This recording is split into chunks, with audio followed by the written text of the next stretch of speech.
Assalamualaikum warahmatullahi wabarakatuh. Apa kabar siswa-siswi kelas 4? Nah, kali ini kita akan masuk ke tema 3 tentang peduli terhadap makhluk hidup, subtema 1 hewan dan tumbuhan di lingkungan rumahku. Pembelajaran pertama. Nah, kali ini sebagian besar masyarakat Indonesia mengkonsumsi nasi sebagai makanan pokok. Apakah kamu tahu nasi berasal dari beras dan beras berasal dari padi? Nah, mari kita mengenal padi. Apa itu padi? Padi adalah tanaman yang sangat penting di Indonesia. Padi menghasilkan beras, banyak penduduk Indonesia yang mengkonsumsinya. Padi dapat tumbuh di daerah panas dengan curah hujan yang tinggi. Daerah utama penghasil padi adalah Jawa Barat, Jawa Timur, Jawa Tengah, Sulawesi Selatan, Sumatera Utara, Karawang. Jawa Barat dikenal sebagai lumbung padi nasional. Nah, pertumbuhan padi dibagi menjadi 3 tahap besar. Yang pertama, benih. Yang kedua, padi atau gabah. Kemudian, yang ketiga barulah berubah menjadi beras. Nah, yang pertama kita akan membahas tentang benih. Pertama-tama, benih dimasukkan ke dalam karung goni dan direndam 1 malam di dalam air mengalir supaya perkecambahan benih terjadi bersamaan. Selanjutnya, benih-benih ditanam di lahan sementara. Langkah kedua, bibit yang telah disiapkan dipindahkan dan ditanam ke dalam sawah. Benih tadi akan tumbuh berkecambah hingga muncul di permukaan. Bakal akar juga akan muncul, batangnya akan memanjang, serta petani juga akan mengairi dan memberi pestisida. Selanjutnya, tanaman padi berbunga hingga gabah matang, berkembang keras dan berwarna kuning. Nah, apa itu gabah? Gabah adalah bulir padi yang terbungkus dalam kulit padi. Gabah nanti akan dijadikan benih kembali. Tahap pertumbuhan padi itu berlangsung antara 110 hingga 130 hari. Gabah ditumbuk dan digiling sehingga kulit padi tersebut lepas dari gabahnya hingga berubah menjadi warna putih yang disebut dengan beras. Nah, baik anak-anak, itu adalah termasuk dengan penjelasan mulai dari pertumbuhan padi hingga padi menjadi beras.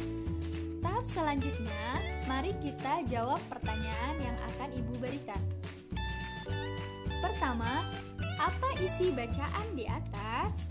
Isi bacaan di atas adalah tahap pertumbuhan tanaman padi. Pertanyaan yang kedua, mengapa tanaman tersebut penting bagi masyarakat Indonesia?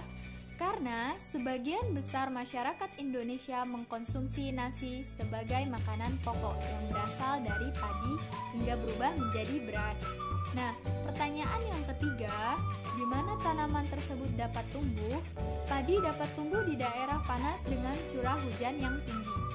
Pertanyaan yang keempat, berapa lama proses tanaman tersebut? Tahap pertumbuhan padi itu berlangsung dari 110 hari hingga 130 hari. Kemudian pertanyaan yang kelima, apa yang dimaksud dengan gabah? Gabah adalah bulir padi yang terbungkus dalam sekam atau kulit padi tersebut. Nah, selanjutnya kita akan membahas tentang berapa cara untuk mempertahankan padi tetap dapat dinikmati masyarakat di Indonesia. Yang pertama, menjaga bibit agar dapat ditanam kembali. Jadi bibit harus kita jaga.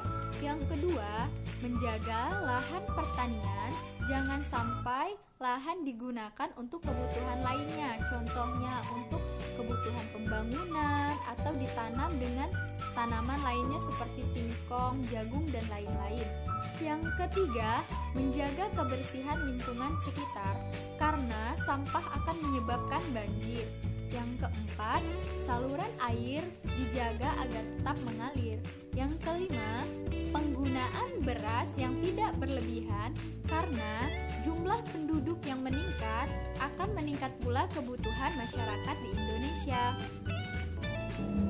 Nah, selanjutnya kita akan mengenali jenis-jenis bentang alam. Apakah kalian tahu itu pantai? Apa itu pantai? Pantai adalah daerah yang berbatasan dengan laut. Pantai ada yang landai dan ada juga pantai yang terjal. Pantai yang landai biasanya digunakan untuk objek wisata. Kemudian ada yang namanya dataran tinggi. Apa itu dataran tinggi? Ibu akan menjelaskan apa yang dimaksud dengan dataran tinggi. Dataran tinggi adalah permukaan bumi yang ketinggiannya 500 meter di atas permukaan laut. Nah, dataran tinggi biasanya dimanfaatkan untuk peristirahatan, objek wisata, bahkan usaha perkebunan. Itulah apa yang dimaksud dengan dataran tinggi. Nah, selanjutnya kita akan membahas tentang dataran rendah. Ada yang tahu apa itu dataran rendah? Ya, dataran rendah adalah permukaan bumi yang datar dengan ketinggian kurang dari 200 meter di atas permukaan laut. Pada umumnya, dataran rendah berada di sekitar pesisir pantai. Dataran rendah banyak digunakan untuk berbagai keperluan, di antaranya ada pertanian, ada peternakan, ada perumahan, industri, serta beberapa jenis kegiatan perkebunan, seperti perkebunan kelapa, bahkan perkebunan tebu. Nah, dari materi subtema 3 ini, mari kita simpulkan bersama-sama dari mulai tahapan padi, tumbuh kembangnya padi, proses pertumbuhan padi hingga menjadi beras, bahkan menjadi nasi. Kemudian banyak sekali bentang alam di Indonesia. Ada dataran tinggi, ada dataran rendah, pantai, dan lain-lain. Itulah pembelajaran kita pada tahap subtema 1, tema 3 ini, pembelajaran pertama. Semoga apa yang Ibu sampaikan dapat dipahami dengan baik. Wassalamualaikum warahmatullahi wabarakatuh.